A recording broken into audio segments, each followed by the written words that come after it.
One of the most exciting things outside of actual basketball games in the NBA are trades. And we're gearing up to possibly have, one of the crazier off seasons that we've had in a while with this upcoming off season with plenty of star guys, star caliber guys, superstar guys, possibly on the move and on the trade market. So I figured today, why not go through and do some crazy trades, some trades that are probably more unrealistic, probably more on the unrealistic side, but kind of get the juices flowing, kind of get some excitement going for the off season. Obviously, right now we have our NBA Finals matchup going on, but there's more to this league than just what's going on in the right now. So let's get into these trades, man. I got some real crazy stuff on these trade on this Spot Track site. So let's just get right into it, man. We're gonna start with the first trade. We're gonna start off a little light. The Boston Celtics say bye-bye Jaylen Brown. We're gonna send you back to the crib to the Atlanta Hawks. Jaylen Brown goes to the Atlanta, obviously. Boston gets Jonathan Kuminga, Corey Kispert, Zachary Risachet, Asa Newell, pick 23, and a future first. I put 2031, but just a future first. Now, I think they would probably prefer Nickeil Alexander-Walker over Corey Kispert in a trade like this, but I was just kind of throwing it together, not really playing which side or who will want what, just kind of trying to make the money match more so. But I think this would be amazing for Atlanta. You get, a go-to guy, a go-to scorer to sit next to Jalen Johnson, who, kind of struggled in that category during his two playoff runs, and especially this last playoff run going up against the New York Knicks. You kind of give him some help in that category.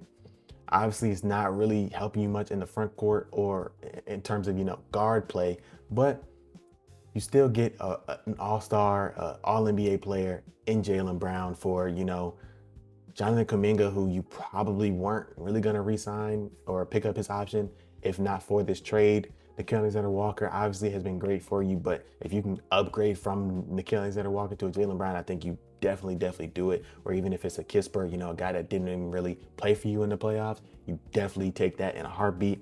Obviously, you're giving up Risachet and Newell, your first round pick from last year, and Risachet, the first overall pick from a couple of years ago. I think you kind of can just wash your hands with Risachet. Obviously, he hasn't, shown a lot of promise.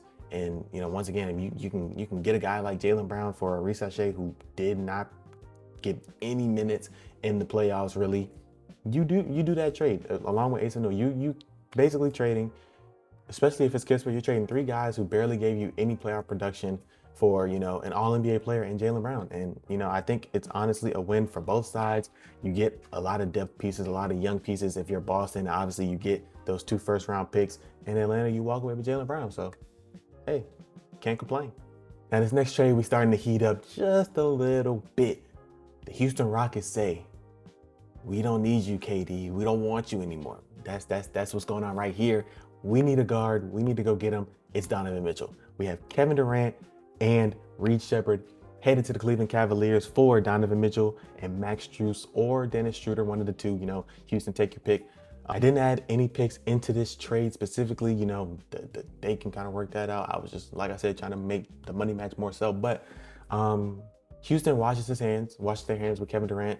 Obviously with the locker room stuff and the tweets and, all that, there were reports that, the locker room never really recovered from that. And, I think Houston could kind of say, we're going to ride with our young guys and bring in, a position of need, which is a guard, a ball handler. And we can say, hey, Jabari, we need you to step up. Sengun, we know what you can do.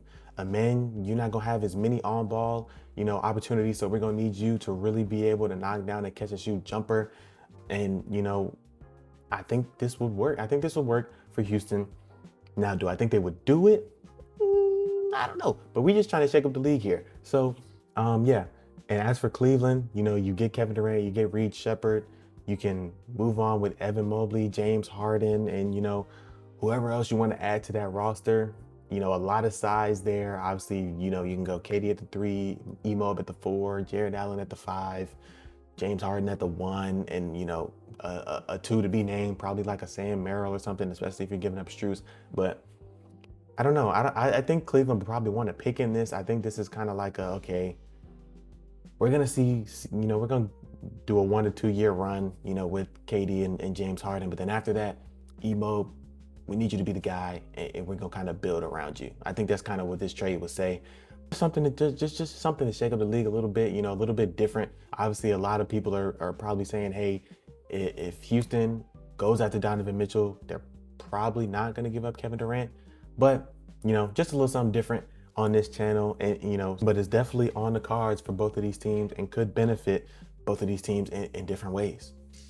Now let's get into the juicy, the nitty gritty. We got a 3-teamer right here. Hear me out. The Charlotte Hornets receive Evan Mobley and Sam Merrill. The Cleveland Cavaliers get Giannis Antetokounmpo. And the Milwaukee Bucks walk away with Miles Bridges, Josh Green, Tajon Salon, Trey Mann, pick 14, pick 29, and 3 future firsts. I think everybody's happy there. If you ask me, I think everybody is happy. Maybe not Milwaukee, but if you ask me, I think everybody would be happy. The Hornets say, hey, we need a big.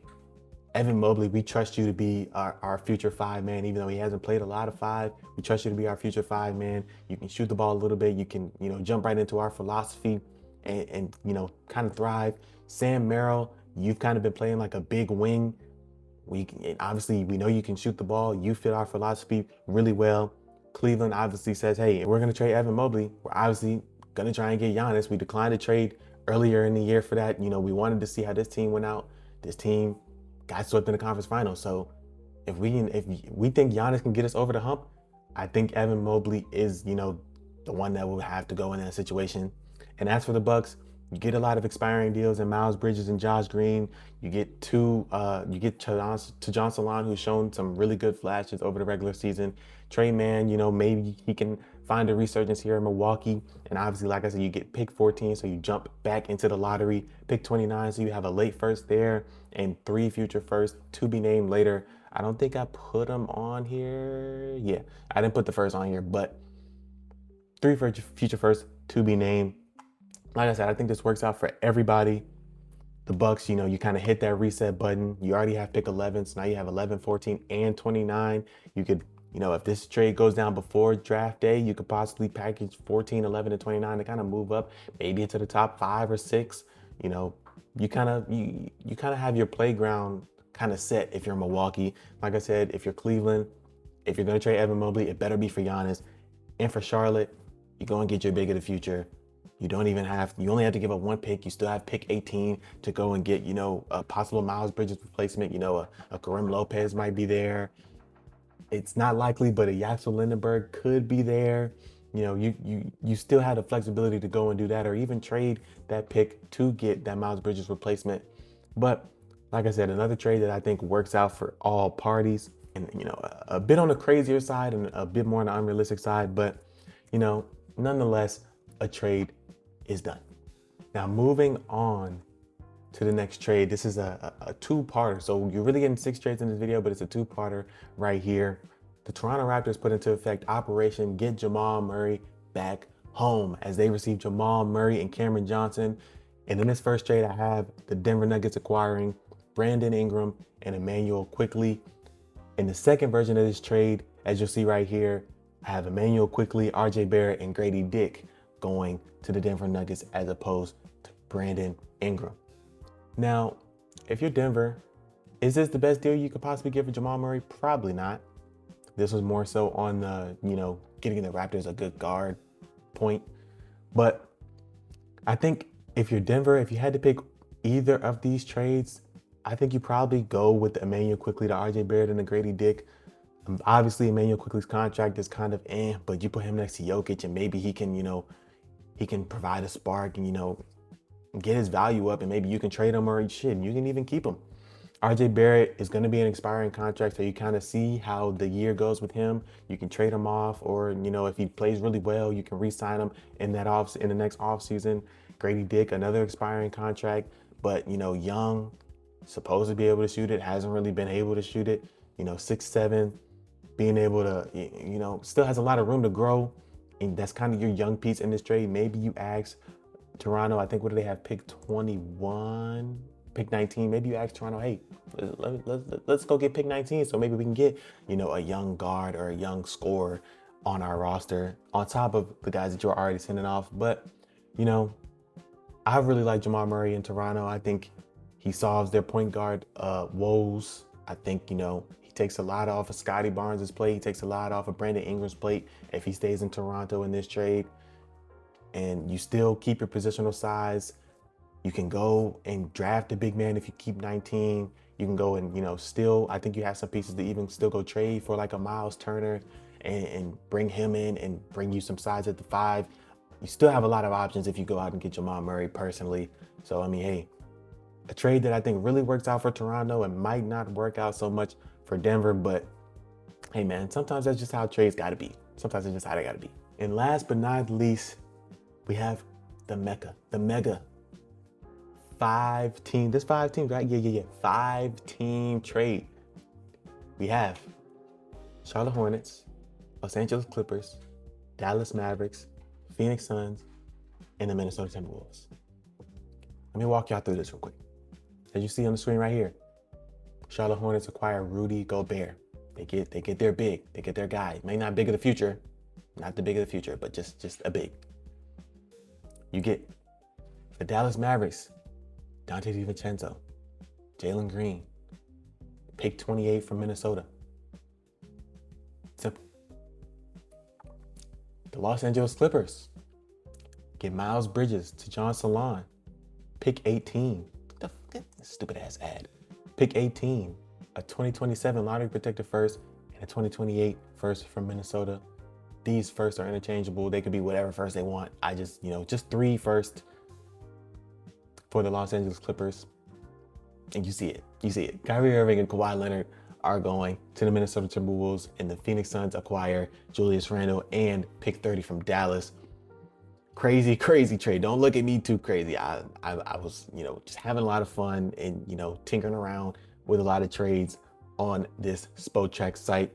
And, I was kind of like, what if I do this? This trade originally started as, Kyrie Irving to Minnesota, Jalen Green to Dallas, and Julius Randle to the Suns, just a 1-for-1. Maybe you swap some picks, that's their business. But then I was like, hey, what if, Kawhi's been rumored to maybe be on the move. And what if the Clippers can just say, hey, y'all want Kawhi, and we just get a bunch of picks and to John Salon and an expiring Miles Bridges and kind of, hit the reset button? Yeah, sure. And, if the Timberwolves are going to acquire both of them, they still need to get off of some money. Rudy Gobert has been, in trade talks possibly. Let's just call up Charlotte and be like, hey, you want Rudy Gobert for, not free, but, you want Rudy Gobert? Shit, fuck it, yeah. Now not everybody, because I don't think Phoenix would do this. I think Phoenix would probably ask for Jaden McDaniels as opposed to Julius Randle, but everybody else is happy, I think. Minnesota, you get, a star guard, you get another wing scorer, wing defender next to Ant. And then obviously in this trade, you keep Jaden McDaniels. You still have Naz Reid. Oh my God, it would be nuts. It'd be fucking nuts. The Clippers, like I said, they hit the reset button. You get 3 picks, 1 pick in this draft. I think they would probably ask for pick 14 as opposed to 18. And you kind of jump back into the lottery for Los Angeles. But, like I said, the picks are kind of, I just kind of put them there just just so you can visually see where my mind was at with those. The Dallas Mavericks, you walk away with Dante DiVincenzo, obviously an expiring contract, like I said, and he will be injured for the entirety or majority of next season. You get Jalen Green, to come in and kind of, do a little bit more developing and, can even help out Cooper Flagg in the scoring aspect. He still has an extra year on his contract, but I think he's 25, 26, so still super young, still has a lot of room to grow. And obviously you get pick 28 from Minnesota. And it's kind of like, you give Phoenix your pick 30 and you pick up 28. So you move up 2 spots in the draft. Phoenix gets into the draft. So, I think it's a win-win for all, if not most of these teams. But hey, what do I know? I'm not a fucking GM. So hey, as you can see here, I'm not a GM because none of this would probably ever happen. Not even close to it. But we just having fun at the end of the day, man. If y'all enjoyed that video, man, make sure y'all leave a like, Let me know in the comments which trade you like the best, which trade you think is the most unrealistic, which trade you think is the most likely to happen. As the NBA finals continue to go on, I will have, some recaps, some other in-depth videos on these games. And yeah, man, the season's coming to an end, and probably my second favorite part of the NBA cycle is, the offseason, the draft, and all the trades and free agency. So, I'm really excited for that, as you can see.